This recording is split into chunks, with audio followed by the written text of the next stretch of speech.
Okay, Indianapolis Speedway fans and Turbo Trans Am fans, sitting before you is a beautiful, super low mile 1989 Turbo Trans Am.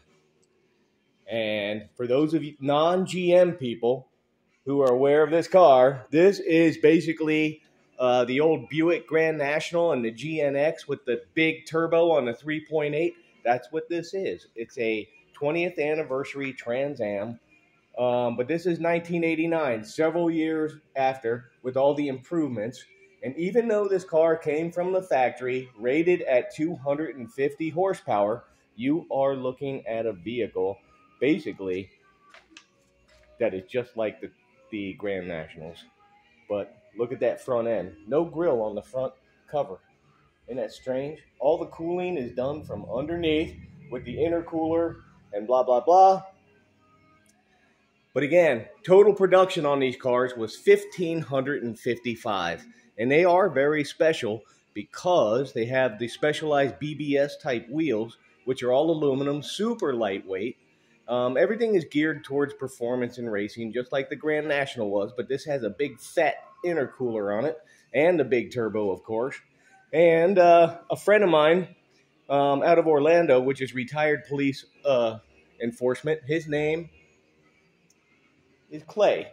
And Clay gave me all the pertinent facts on these cars, which I was never aware of them. And now I am definitely a fan because on the run of 1,555 of these for the 20th anniversary edition of the Trans Am Indianapolis Pace Car, the first 139 were, I think that's the number, were cloth interiors. And Clay has the job number 2 of the cloth interior cars. He has a very early one. This particular vehicle is a friend of mine. He's a dealer principal, and he has owned this used. He bought it used from the original owner. And check this out. This thing only has 2,300 miles on it. It's been sitting more than it's been driving.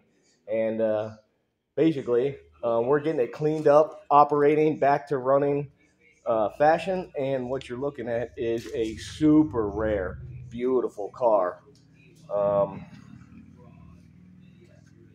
That is literally an incredible offering from Pontiac to commemorate the 20th anniversary of the Trans Am racing cars.